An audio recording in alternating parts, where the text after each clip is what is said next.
Hi, இன்றைக்கி நம்ம மோதிச்சூர் லட்டை பற்றி தாங்க பார்க்க போகிறோம். இதுக்கு கடலப்பருப்பு நல்லா காய வச்ச கடல மாவு எடுத்துக்கோங்க. கடலப்பருப்பு காய வச்சு மிஷினில் அரைச்சி எடுத்துக்கோங்க. அந்த கடல மாவில் 2 டம்ளர் எடுத்திருக்கேன். இதில் உப்பு, பேக்கிங் சோடா, கலர் பவுடர் வேணுங்கிறது கலந்து 1.5 டம்ளர் தண்ணி ஊற்றி நல்லா கலக்கிக்கோங்க. கலக்கிக்கிட்டு அடுப்பில் வானல் வச்சு அதில் ஊற்றி எடுங்க. உங்கள்கிட்ட இருக்க ஜார்னியில் ஊற்றி எடுத்துக்கோங்க. இல்லை வேறு அச்சு இருந்தாலும் அதில் போட்டு எடுத்துக்கோங்க. எடுத்து அதை ஆற வச்சு கொஞ்சம் முன்ன பின்ன இருந்தாலும் ஒன்றும் பிரச்சனை இல்லை. நம்ம மிக்சியில் ஓட்ட போகிறது தான். மிக்சியில் ஓட்டினோன்னா அது எல்லாமே உங்களுக்கு சரியாயிடும். மிக்சியில் ஓட்டி எடுத்துக்கோங்க. பக்கத்தில் அடுப்பில் வானல் வச்சு வானலில் கெட்டி அடி பாத்திரம் கெட்டியாக இருக்கிறதுல 1.5 டம்ளர் பாகு காய்ச்சறதுக்கு 1.5 டம்ளர் ஜீனி எடுத்து போட்டுக்கோங்க. ஏலக்காய் நுணுக்கி போட்டுக்கோங்க. 1 டம்ளர் தண்ணி ஊற்றிக்கோங்க. தண்ணி ஊற்றி நல்லா பாகு காய்ச்சுங்க.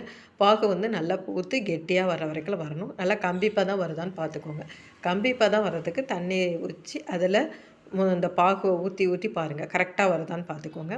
கம்பிப்பதம் வந்தோன்னே அதுக்கப்புறம் சிறிதளவு கொஞ்சம் நேரம் ஆற வச்சு நம்ம பூந்தியில் உதுத்து வச்சுருக்கிறதுல ஊற்றிக்கோங்க. ஊற்றி கொஞ்சம் ஆற விட்டு எல்லாத்தையும் உருண்டையாக பிடிச்சி வச்சு மேலே முந்திரி பருப்பு அழகுக்காக வைங்க. பார்க்க லுக்காகவும் ரொம்ப அழகாகவுமே இருக்கும். கடையில் வாங்கினது மாதிரியே இருக்கும். ட்ரை பண்ணி பாருங்கள். ரொம்ப பர்ஃபெக்டாக இருக்கும்.